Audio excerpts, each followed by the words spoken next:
Well, hello, Teller County. I'm Tommy Allen with the Teller County Sheriff's Office, and I want to welcome Cripple Creek Fire Science Instructor and Firefighter Randy Munch. He's going to be starting up a series of podcasts to inform Teller County about fire science so that we out there can be safer, especially as we're getting into fire season. Randy, thank you for coming in, doing this for the people of Teller County. Absolutely. I say thank you. This was actually Randy's idea. So everybody make sure that you understand and you appreciate what Randy is providing for you and the county. And with that, we'll go ahead and get started with the classes.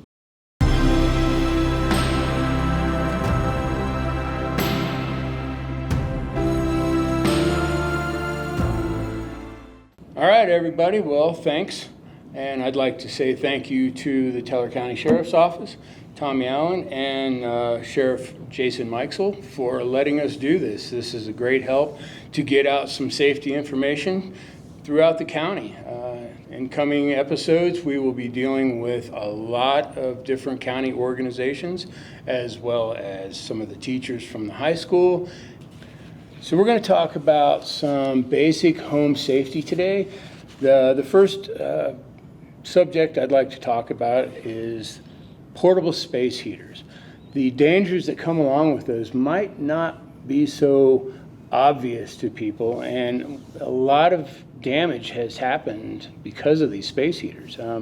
Between the years of 2019 and 2023, there was over $1 billion worth of property damage. We had over 1,300 civilian injuries, and there was over 400 civilian deaths just from these space heaters. They're a great commodity to have. They work well, they do their jobs, but they are dangerous, so we got to think about that. There are different types of heaters out there. 4 of them that I have here are the oil and water-filled radiators. That the heated oil or water, it travels through the heater itself across heating coils. Then you have a fan-forced heater. That's a fan that blows warm air over metal coils. And then there's a ceramic heater, and that's where the air is warmed over the ceramic heating elements. And then we have infrared heaters. And again, heat is created by the infrared bulbs. If you plan to use these portable electric space heaters, all right, here's some recommendations. You want to purchase one that is qualified. A UL Laboratories, you can buy them anywhere. You can buy them Target, Walmart, whatnot. Spacing. When you set these up, you want to have at least 3 feet of space around any combustible materials, whether it's a curtain, clothing, trash, or anything of that nature.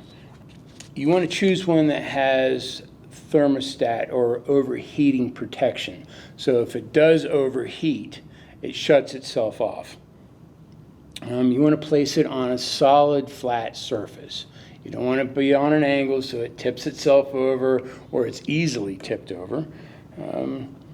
Make sure if it does get tipped over that you have one that has an automatic shut-off so it senses whether it's upright or not. You want to keep it out of the way of foot traffic. You don't want to put it in a doorway, a stairway, or you want to keep it out of a hallway, out of the main traffic area. Set it off in a corner if you can. Keep it away from foot traffic. Children, this is a big one because especially, say, toddlers, they don't understand what they're dealing with. Teach them it's hot and teach them to keep away from it. Have a 3-foot space around the whole thing that keeps the child from getting into it. They don't understand it, and they will quickly if they get burnt by it. When you plug these things in, plug it directly into a wall. Don't use an extension cord. A lot of people use those really thin home extension cords that will overheat because these space heaters pull a lot of amperage. And if those cords overheat, they melt, and then it can cause an electrical fire. Talking about the walkways and the stairways, you would think that that's common knowledge, but if it's a warning that you have to give, somebody's obviously made that mistake, haven't they? People really don't think about it. it's a heater. I'm heating my place up. Somebody new comes in, they don't even know it's there. Yeah, okay. The last thing you really want to do is don't leave the heater on when you leave the room, or if you go away, turn it off, unplug it. It doesn't need to be sitting there running the entire time when you're away from it. So those are some basic safety tips for your space heaters. Many more you can find online. This is just a quick class on keeping things safe.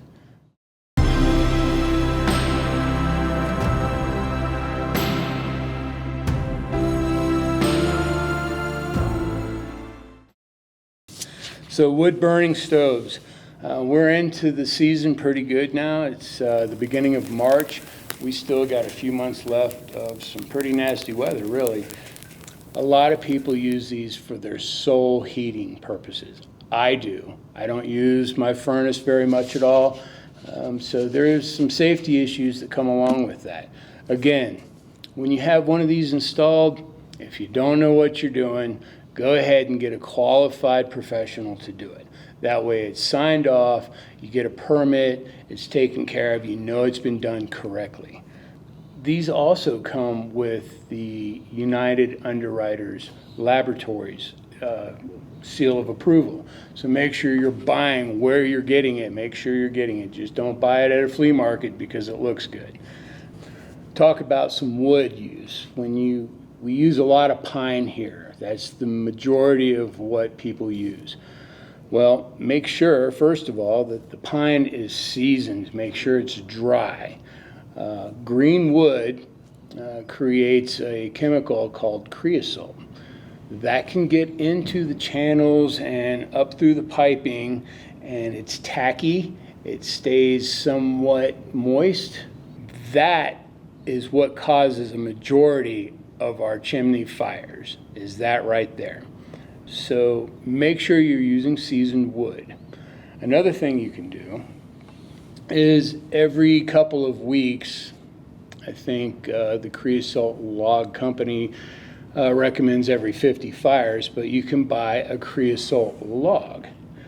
When you burn that, it creates a chemical that dries out the tacky creosote within your pipes.